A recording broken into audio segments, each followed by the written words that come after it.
There's quite a creative community that's existed here in the Midlands for quite some years by sort of creating a really nice showcase so people can actually come in and have a look at all the different work that's coming from the area.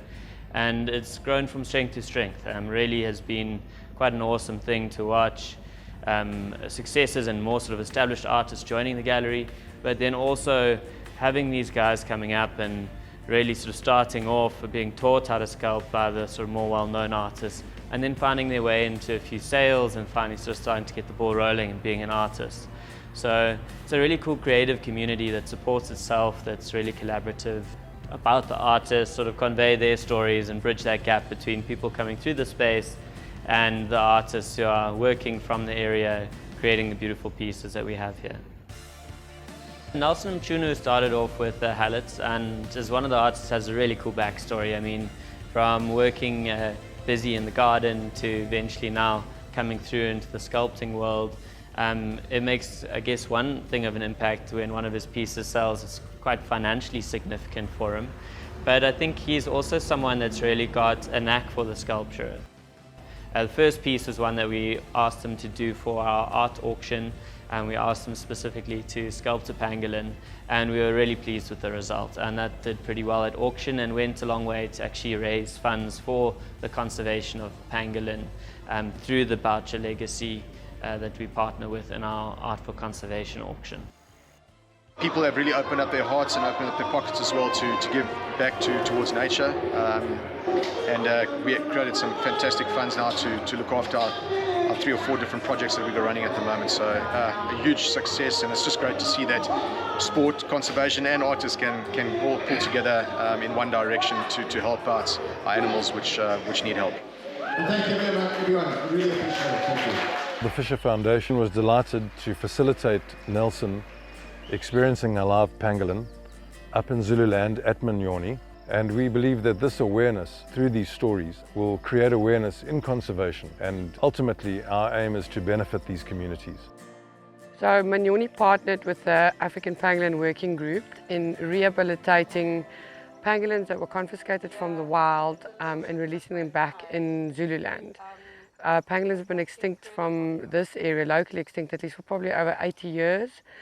And so we are in the process of reintroducing them back into the area, which is really, really exciting.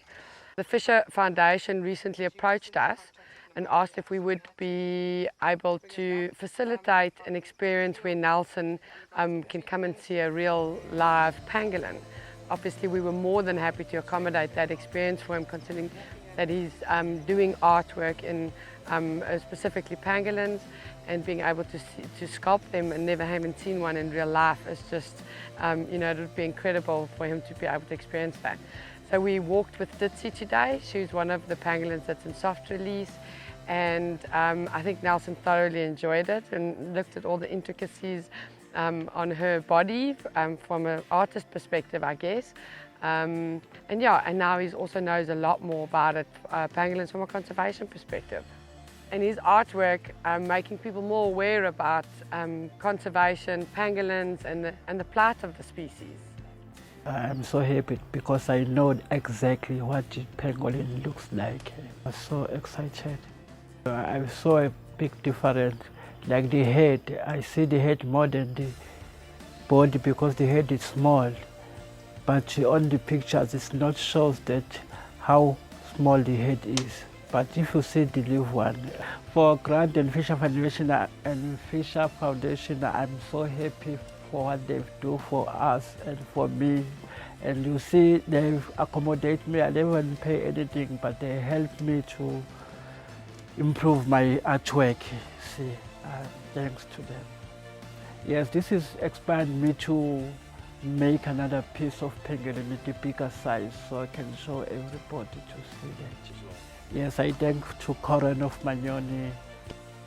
And I think what's really great is that the Fisher Foundation brought Nelson all the way from Sweetwaters in the Midlands up to Zululand to come and see a real life pangolin. What an incredible opportunity for him to be able to see it in real life, and then for Nelson to be able to take this experience back home for himself and for his community. So I'm sure Nelson is inspired by the experience today and seeing a pangolin, and I hope it inspires even more arts, especially wildlife, pangolins, etc., and that can, speaks for itself going forward. I chose the pangolin. It is because I like to save for more generations to see what it looks like, because now there are more few. Even now I can't see a live one. It means a lot to me because I've got an opportunity to raise up my work. Young artists will rise, but in the end, these beautiful stories need to be told. And we are delighted and very happy and honored as the foundation to share these stories. And a huge thank you to Karen Odendaal from Manyoni Private Game Reserve for facilitating this and allowing us to come up here with Nelson and let him experience the live pangolin. We're very grateful for this.